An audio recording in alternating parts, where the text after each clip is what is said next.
Bueno, buenas tardes. Es un placer para mí y un honor hablar con el expresidente Juan Manuel Santos sobre su último libro, La batalla por la paz. Muchas gracias, expresidente, por aceptar el diálogo.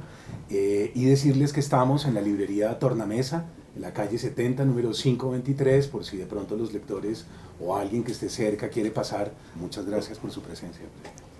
No, pues muchas gracias por esta oportunidad y un placer y un honor estar aquí al lado suyo hablando sobre, en este caso, mi libro, porque usted ya tiene experiencia en hablar de muchos libros que son todos bestsellers. No, gracias, presidente. No, al revés, el honor es mío.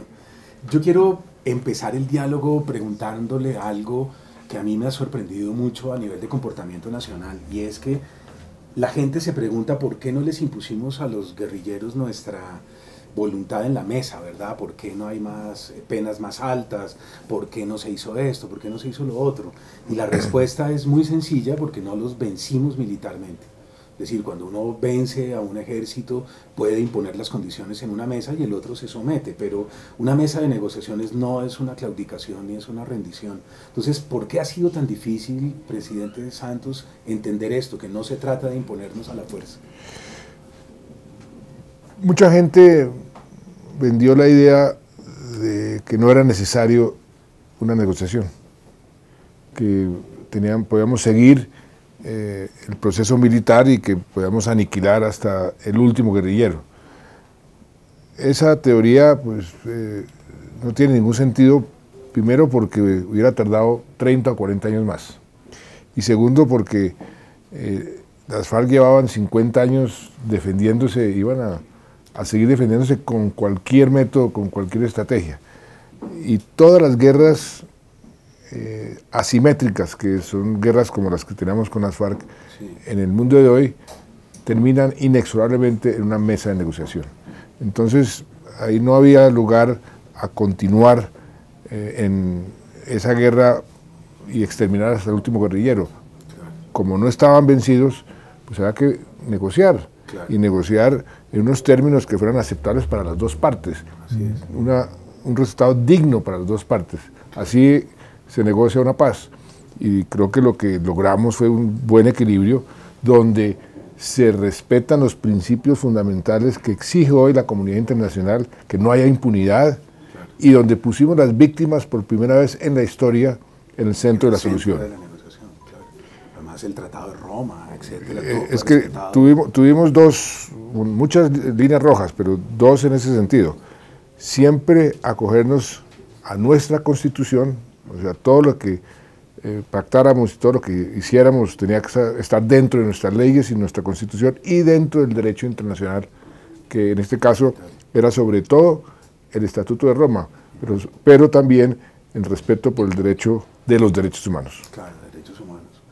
Ahora, en la mayoría de los procesos, y usted en el libro hace un recuento de varios de ellos, usted habla del IRA, usted habla de África, usted habla de Centroamérica, usted habla de varios, cita también el proceso surafricano del apartheid, pero los procesos de paz casi siempre es una sociedad civil que les exige a los combatientes que se sienten y que negocien, ¿verdad? Es decir, hay un interés de la sociedad civil para que se haga el proceso. Y no se trata de defender a ninguno de los bandos que está en conflicto, sino de presionar a los guerreros para que ingresen en la sociedad civil. Es decir, hay un bando, que es el tercer bando, que es fundamental, que es la gente que ha trabajado, que ha pagado impuestos, que no se ha armado, que no ha andado con un fusil o con un revólver al cinto. Ese bando, que es el bando fundamental, en Colombia esa sociedad civil fue cooptada por las partes en conflicto, ¿verdad? Es decir, esa sociedad civil terminó fracturada defendiendo a unos o defendiendo a otros, lo cual no debió ser así. ¿Por qué fuimos tan débiles en el tejido social, presidente Santos? ¿Cómo sucedió eso? Bueno, en todo proceso de paz siempre hay bandos que quedan descontentos. Los buenos acuerdos es cuando hay descontentos de lado y lado. Los malos acuerdos es cuando hay solamente descontentos de un lado o del otro.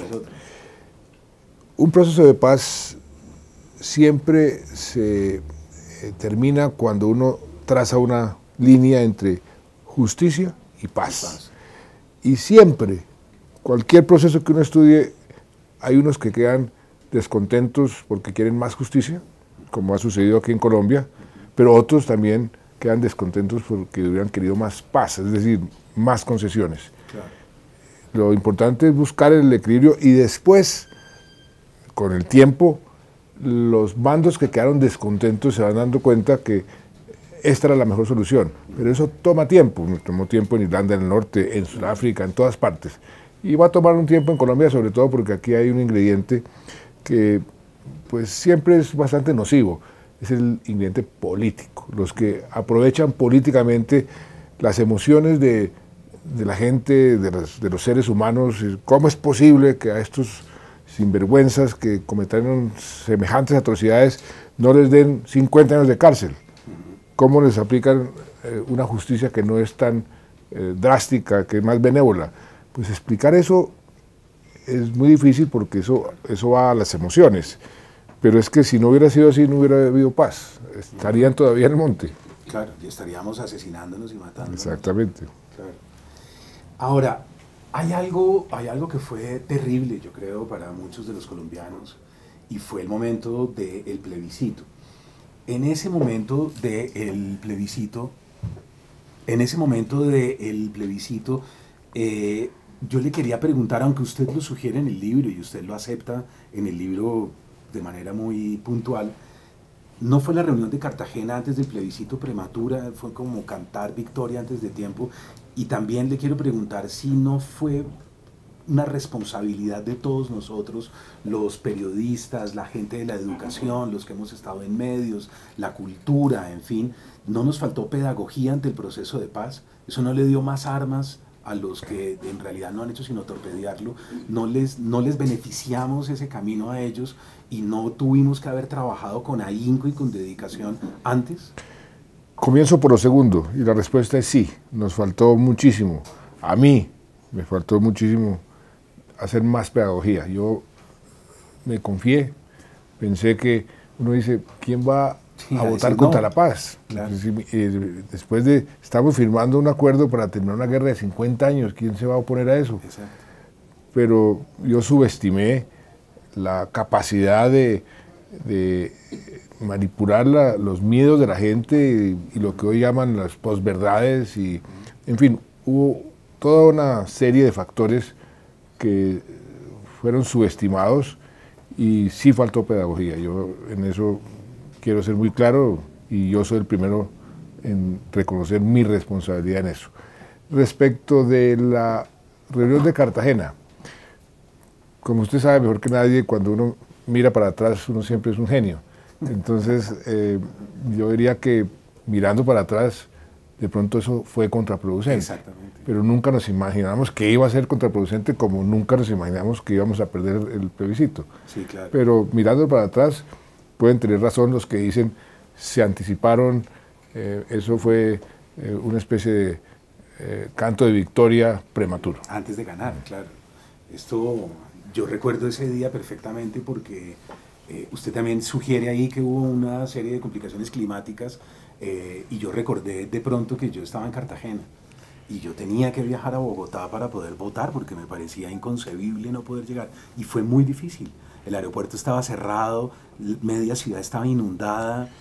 Sí, afortunadamente el momento en que se hizo el evento, de pronto Dios estaba con nosotros y abrió el cielo y no llovió. Aún así perdimos. Pero usted se refiere el día de la votación. El día del plebiscito, no, eso fue terrible, no. Fue terrible. Dios no estuvo con nosotros ese día, no. No. El huracán. Claro, el huracán llegó. Yo estaba confundido con el día que firmamos en Cartagena. No. El día del plebiscito. Eso nos quitó 4 millones de votos. Yo no pude casi viajar. 4 millones de votos un avión en la región del país que era más favorable a la paz de todo el país. Claro. Y perdimos por 50.000. Exactamente. Mucha gente me dijo, ¿por qué no hace otra votación? No acepte el resultado. Además, me sugirieron que prolongara las horas, el horario de votación. Y no, porque me van a decir que yo manipulé. Estoy amañando. Estoy manipulando el resultado y yo no quería eso. Y mire, pero a la larga resultó hasta mejor. ¿Por qué digo que resultó mejor? Porque tuvimos la oportunidad de coger a todos los del no, de incorporar el 95% de sus sugerencias, de sus observaciones. Yo creo que quedó un mejor acuerdo. Y ahí sí, como dicen, no hay mal que por bien no venga. Creo que resultó a la larga mejor. En el libro dice, Dios escribe derecho en renglones torcidos, algo así, ¿no? Creo que es la metáfora que usa en el libro.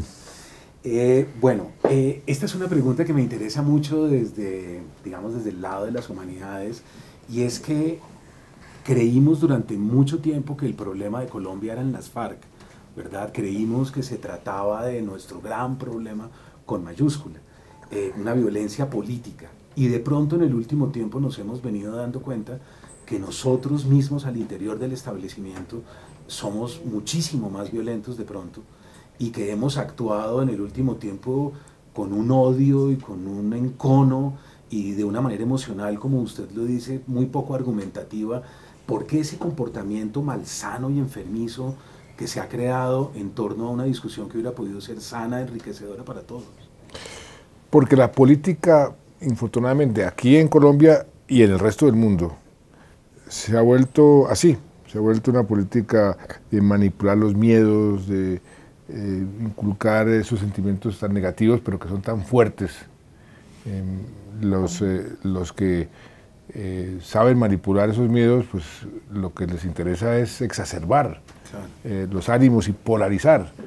Eso lo estamos sufriendo, pero lo está sufriendo el mundo entero. Usted vaya a Estados Unidos, vaya a Europa, vaya a donde sea en este momento por mil factores, pero eso es un fenómeno mundial. Ahora, las FARC, la guerra con las FARC sí en cierta forma escondió otros problemas en Colombia, que no nos dejaban ver esos problemas. Inclusive yo digo en el libro, y para mí eso era muy grave, nosotros como colombianos estamos perdiendo la capacidad de sentir compasión. Sí. Y se lo digo porque como periodista, usted ha sido periodista, yo veía que masacres de pronto ni siquiera aparecían en las noticias. Ya no era la segunda página o tercera página, no aparecían. Como si eso fuera normal. Una sociedad no puede sobrevivir sin compasión. Entonces, eso fue uno de los grandes alicientes para buscar la forma de lograr esa paz lo más pronto posible, porque la guerra es lo que hace es eso. Va, en cierta forma, escondiendo y blindando a una sociedad, blindándola en el mal sentido de la palabra, no en el buen sentido, el mal sentido de la palabra, de sentimientos como la capacidad de sentir compasión. Claro, positivos. Entonces, el amor, todo lo positivo se va diluyendo y lo negativo va surgiendo. Se exacerba, claro. Yo incluso tengo amigos psicoanalistas que dicen que nosotros todos, como sociedad, deberíamos sentarnos en el sillón, porque son 50 años, 55 años de guerra indiscriminada, y eso deja secuelas a todo nivel. Yo tuve una lección de vida muy linda, y que la repito porque eso nos sucede a todos, o ojalá nos sucediera a todos en algún momento de nuestras vidas. Yo llegué a este proceso con un gran temor con las víctimas, que las víctimas iban a ser las que más iban a oponer a la justicia transicional. Claro. Uno pensaba, pues si son los que sufrieron más, van a exigir más justicia, y eso va a dificultar la negociación. Pues, oh sorpresa, me encontré que era exactamente lo contrario. Las víctimas me decían, presidente, siga para adelante, no se deje desviar, persevere. Y yo les preguntaba, pero usted perdió sus 3 hijos, y todo, ¿por qué? Porque no quiero que otros sientan y sufran lo que sufrí yo. Me tocó a mí. Eso para mí es una gran lección de vida. Sí. Usted dice en el libro incluso varias veces, en algún momento por ahí dice cada vez que me sentía mal, cada vez que me sentía decaído, que perdía el ánimo, que sentía un espíritu de derrota, lo que hacía era recordar esa frase que me habían dicho siempre, que era refúgiese en las víctimas. Eso fue un profesor de liderazgo que estuvo aquí en Colombia, muy famoso, de la Universidad de Harvard, que fue a visitarme y me dijo, mire, usted está emprendiendo un camino muy difícil, le aconsejo que escuche a las víctimas. Y yo le dije a Paula Gaviria, que era mi directora de la unidad de víctimas, dije, ¿por qué no escoge unas víctimas? Yo quiero hablar con ellas ahí en mi despacho, 1 hora a la semana. Y entonces escogía a las víctimas y yo les escuchaba su cuento, su drama. Y eso realmente sí me estimulaba, eso fue un reenergizante maravilloso para seguir adelante. Sí, así es. Hay varios momentos del libro en eso extraordinarios. Presidente Santos, mire, hay un momento en su libro que a mí me pareció realmente estremecedor, y es cuando empiezan unos ejercicios en una fundación que usted lideraba en ese entonces, no sé si esa fundación existe todavía, que es la Fundación Buen Gobierno, ¿verdad? Momentos en que usted está muy cerca de García Márquez, usted cuenta unas anécdotas con Gabo que son maravillosas, están en un restaurante, lo que se llama en ese momento, lo que usted llama la conspiración, y que lo atacaron mucho. Y ese ejercicio dentro de la fundación era un ejercicio de girar el punto de vista, ponerse en el otro, ¿no? Y argumentar desde el otro. Entonces uno tenía que estar todo el tiempo incluso poniéndose en el rol de lo que uno considera su adversario o su enemigo y argumentar desde ese otro y sentir desde ese otro cómo es la vida, las circunstancias, las injusticias, etc. Yo creo que el eje de su libro para mí fue ese. Yo creo que el proceso de paz se gestó en esos ejercicios. Pues mire, le cuento cómo se originó eso. Eso estábamos en una comida, comiendo con el entonces embajador de España y el entonces presidente de la ANDI, el doctor Ángel.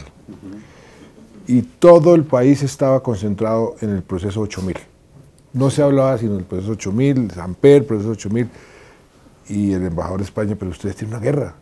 Aquí nadie habla de la guerra. ¿Y ustedes cómo van a resolver esa guerra? Y Carlos Arturo Ángel me dijo, mira, ahí hay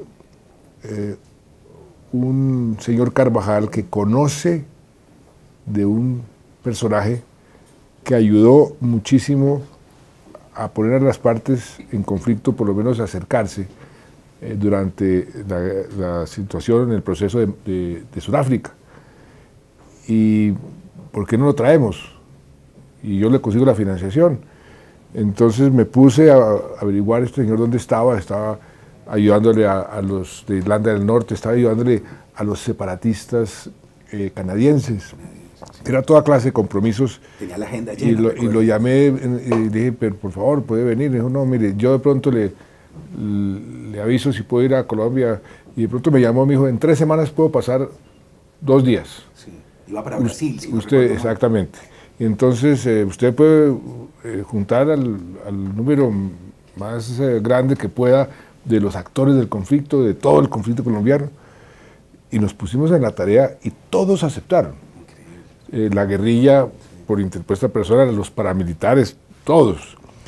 Cuando llegó este señor y nos dijo, oiga, ustedes en 3 semanas hicieron lo que en Sudáfrica duró 15 años, sentar a las personas. ¿Y qué era lo que hacía este señor? Reunía a la gente para poner a todos a discutir posibles escenarios. Entonces todos comenzaban a discutir, no, si sucede tal cosa, lo que puede pasar es esto. Entonces eran 4 escenarios. Lo impresionante de ese ejercicio se cumplió todo. Es que se cumplió al pie de la letra. Si uno lo lee hoy, se llama Destino Colombia. Lo que pasó en Colombia, 4 momentos exactamente. Inclusive predijo el gobierno de Uribe y la reelección de Uribe. Eso fue el año 97. Increíble. Entonces, y eso ayudó muchísimo. Primer contacto de todos los actores del conflicto. Eso dio pie para el proceso con Gabo, con Felipe González. El inicio del proceso se hizo ahí. Sí. Del proceso nuestro, porque ya otros habían hecho el ejercicio. El Caguán todavía no se había producido, pero aquí sí se predijo el fracaso del Caguán. Sí, claro. Destino Colombia describe cómo alguien va a querer hacer la paz entregando todo. Y no le va a funcionar. Claro, exactamente. Ahora, hay algo que, por supuesto, por ser escritor de literatura, a mí me interesa mucho y que en su libro me parece que puede estar detrás de varios de sus capítulos, y es que usted fue discípulo de Carlos Fuentes y después amigo personal de él, ¿verdad? Además aparece usted como protagonista. A mí me sorprendió, si yo no recuerdo mal, esa novela de Fuentes es del 2002-2003. La silla del águila. La silla del águila, usted aparece ya como presidente ahí varios años antes de que fuera presidente. Y yo creo que la literatura es la posibilidad de ser muchos, ¿verdad? Yo creo que uno cuando lee literatura, uno es budista, ateo, musulmán, villano, héroe, transgénero, es un poco de todo. Esa multiplicidad que da la lectura de ficción es muy importante porque entrena al sujeto en una democracia participativa, en ponerse en el otro. Yo le quería preguntar si no será que de manera inconsciente, o no sé si usted ya lo ha hecho consciente, esa cercanía con García Márquez, esa cercanía con Fuentes, esa cercanía con su hermano Enrique, que es filósofo, usted le rinde un homenaje muy sentido y justo a él, que estuvo en mayo del 68, que regresa con ideas de izquierda de esos finales de los años 60, todos ellos tan ligados a la ficción y a la filosofía. ¿No cree usted que hay una influencia para que usted entendiera la importancia de ese ejercicio del punto de vista y de llegar al proceso que usted mismo gestionó, creó? Y de todo? No, sin duda, sin duda. La literatura, los libros. Los libros, exactamente. Eso es algo demasiado importante y ojalá los colombianos leyéramos mucho más. Nosotros hicimos un gran esfuerzo en el gobierno para aumentar la tasa de lectura. Sí, y se logró, Capita, sí. pero todavía estamos muy por debajo del promedio. Sí. Deberíamos, claro. Pero hablando de Carlos Fuentes y de la silla del águila, le voy a contar una anécdota muy lindo y muy diciente de lo que es una persona que escribe y que sabe literatura. Ese libro era una novela que sucedía en el año 2020. En el futuro, sí, exacto. Entonces, es un mundo distópico. Entonces el presidente de Colombia era Juan Manuel Santos y la presidenta de Estados Unidos era Condoleezza Rice. Y eso era una novela con base en unas cartas de los políticos mexicanos, exacto, porque Estados Unidos les había quitado el satélite y no se podían comunicar. Sí. Entonces yo era muy amigo de Carlos Fuentes, él vivía en Londres y yo iba a Londres con frecuencia. Nos fuimos un día, mi señora y yo, con Silvia, su señora, y él, a almorzar a un restaurante en Londres, y estaba recién salida la novela. Le dije, Carlos, allá en Colombia mis amigos se están burlando porque dicen que usted me mandó para el 2020. ¿Y qué clase de amigo es ese? Entonces me dijo, a ver, sus amigos están burlando de eso. Se paró y me dijo, ¿cuántos años cree que tengo yo? Pues le dije, no, pues 72, 73, pues tengo 76 años. ¿Usted cree que yo puedo ser mejor presidente que ese? En esa época estaba Vicente Fox, que ese pelele de Fox. Sí, y le dije, sí, claro, Carlos. ¿Y usted cuántos años va a tener el año 2020? Pues 69. Pero ese no es el punto, me dijo. Ya le di un argumento, ese no es el punto. Para que vea lo buen amigo que soy. En América Latina, todos los que van a hacer, los que pretenden hacer, al sur de Río Grande, los invitan, los consienten, son personajes.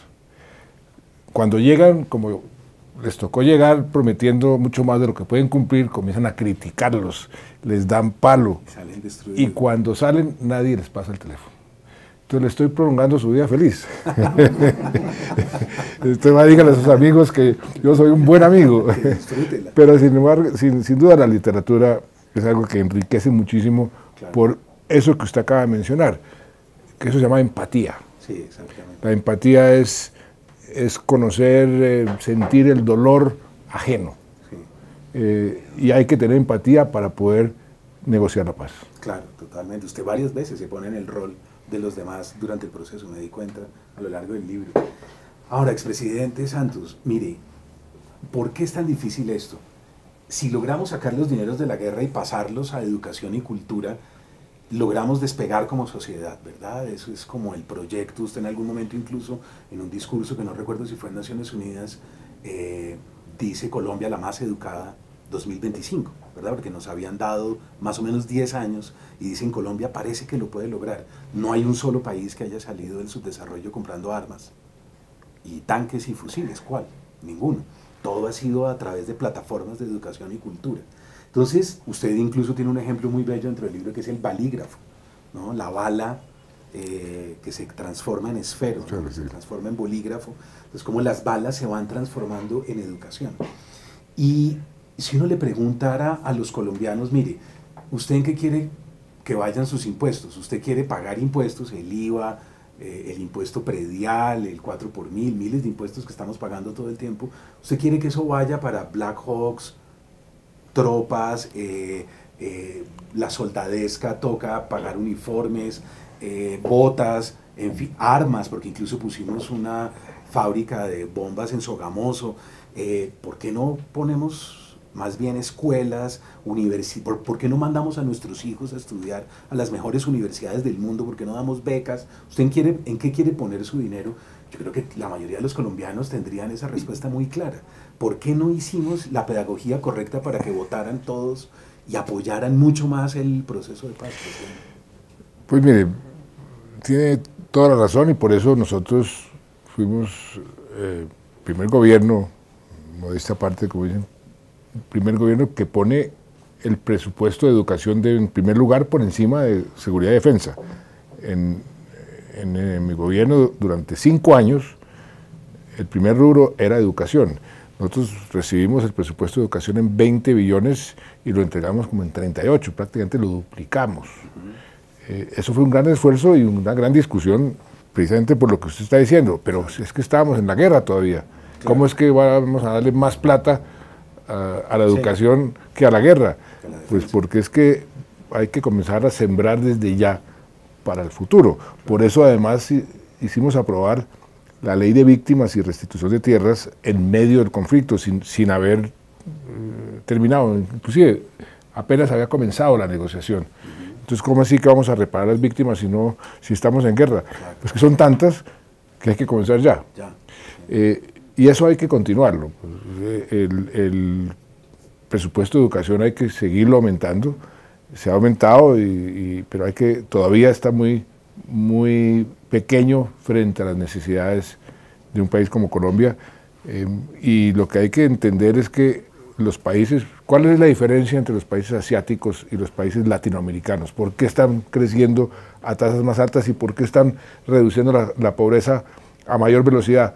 Porque tuvieron la precaución de invertir mucho más en educación hace unas décadas. Claro. Ese es el resumen de esa diferencia entre el Asia y América Latina. El milagro asiático, claro.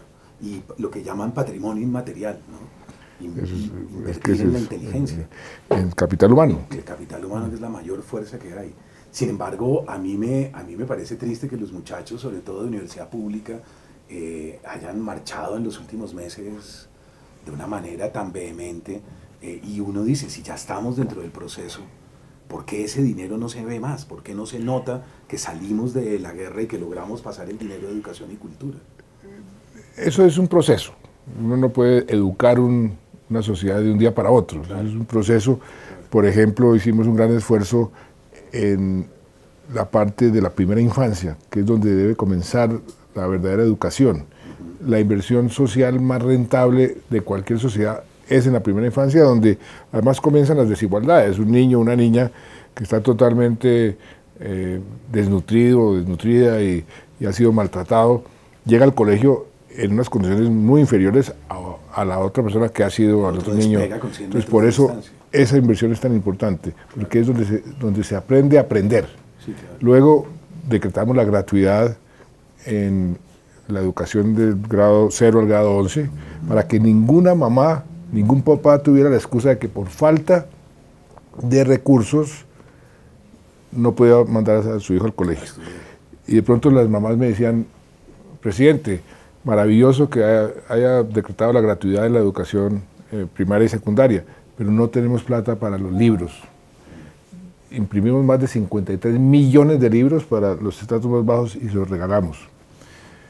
Hicimos un gran esfuerzo en mejorar la calidad, las pruebas PISA, por ejemplo. Claro. Estábamos de número 8 cuando comenzamos y estamos ahora en número 4, después de Chile, muy cerca a Uruguay y Costa Rica. Nos falta todavía para lograr el objetivo de ser el país mejor educado de América Latina. Claro. Y en la educación superior, el acceso lo recibimos en 37, lo aumentamos a 56, 57, pero todavía es muy bajo frente a las necesidades.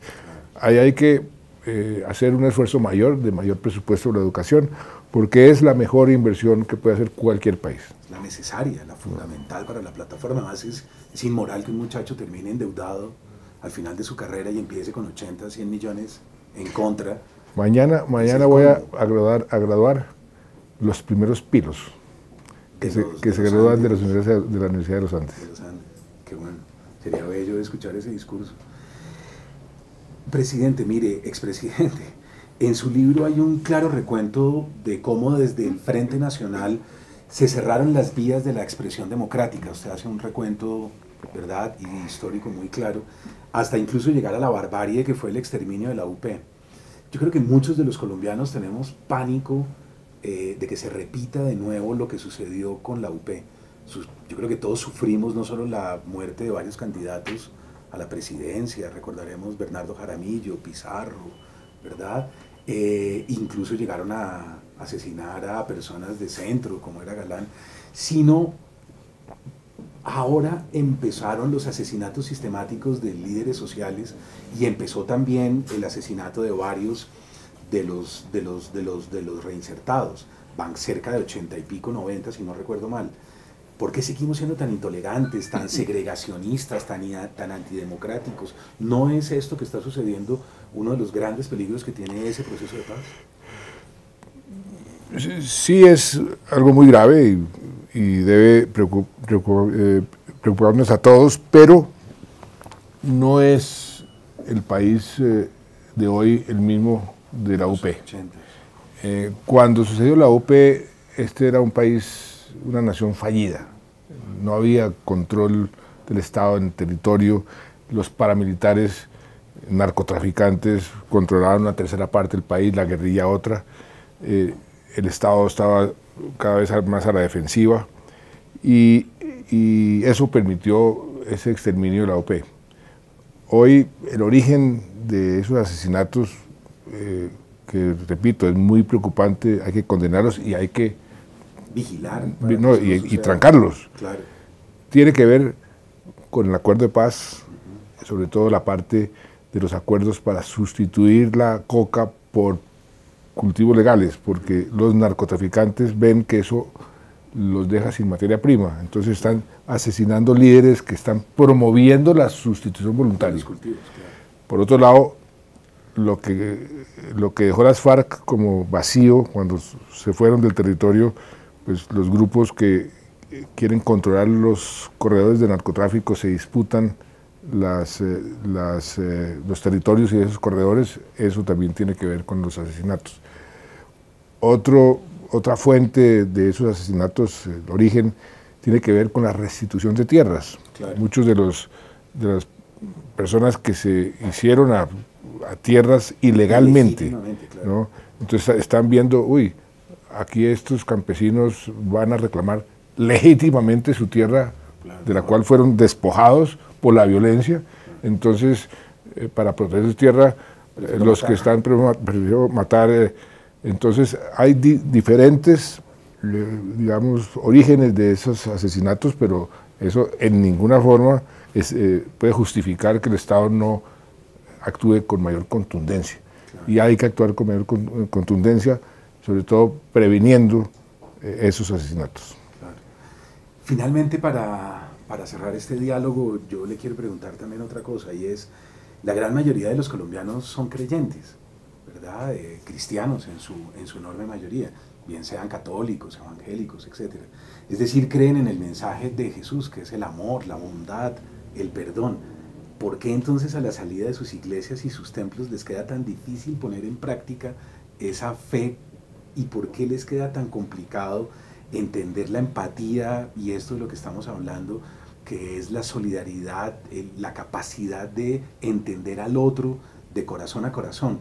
Por ejemplo, en su libro hay unos capítulos realmente estremecedores cuando usted habla de las víctimas, ¿no? Y cuando usted habla de los relatos, de cómo se acercan las señoras, cómo se acerca la gente a decirle, a mí me pasó esto, a mí me pasó lo otro. Son capítulos realmente que ponen la piel de gallina.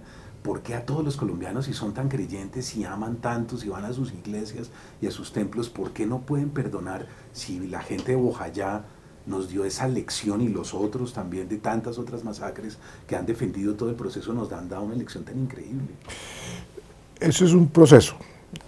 Y la paz primero se acuerda, que eso es lo que hicimos ya, y después se construye. Le voy a contar otra anécdota que creo que escribo en el libro tangencialmente con el Papa. El Papa se volvió un gran aliado y siempre fue muy amigo del proceso, y cuando estaba en dificultades se pronunciaba.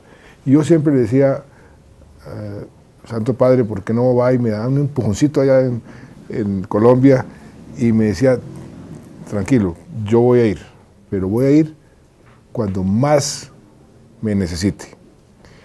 Y vino después de la firma del proceso. Lo recuerdo.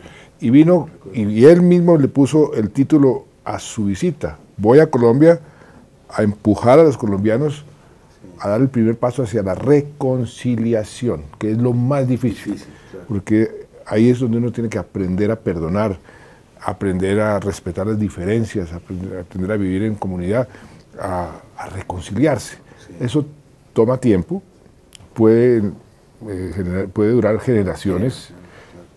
Pero ahí está también la educación. Muy importante que esa parte de educación esté siempre presente y hacer esfuerzos permanentes de reconciliación. Y eso se va creando, ese espíritu de reconciliación es contagioso, y eso es lo que yo aspiro y espero que sea así, que se contagie y que entonces la gente que era la mayoría dominada por el odio y por la sed de venganza vaya siendo desplazada por las personas que entienden la fuerza del amor, la fuerza de lo positivo, los sentimientos positivos, que es lo que necesita cualquier sociedad. Claro, cuando perdimos el plebiscito, de todos modos, usted dice en el libro, había gente en la Plaza de Bolívar acampando, sí, y salieron los jóvenes. Eso, mire, los jóvenes fueron determinantes, sin duda. Y es que en manos de ellos es que está el futuro de este país. Y los jóvenes son mucho más abiertos a respetar las diferencias, abiertos además mentalmente, claro. Y entonces son mucho más fácil de engancharlos en esos sentimientos positivos. Claro, son más generosos en el sentido en que depende de este proceso su futuro, ¿verdad? Pues, presidente, muchas gracias por el diálogo. Yo le quería agradecer el proceso de paz. Yo creo que los colombianos estamos en deuda con usted indudablemente durante muchas generaciones. Quería agradecerle algo de lo que no hablamos, porque quizás no hay tiempo, que fue el premio Nobel. Fue un enorme orgullo para nosotros recibir un segundo Nobel, no se imagina cuánto, aunque este Nobel, usted lo explica muy bien, se otorga en Noruega y no en Suecia, de unas características muy particulares. Esa página donde usted habla de la marcha de las antorchas es realmente conmovedora, y las palabras suyas en el discurso recordando a García Márquez y una segunda oportunidad sobre la tierra.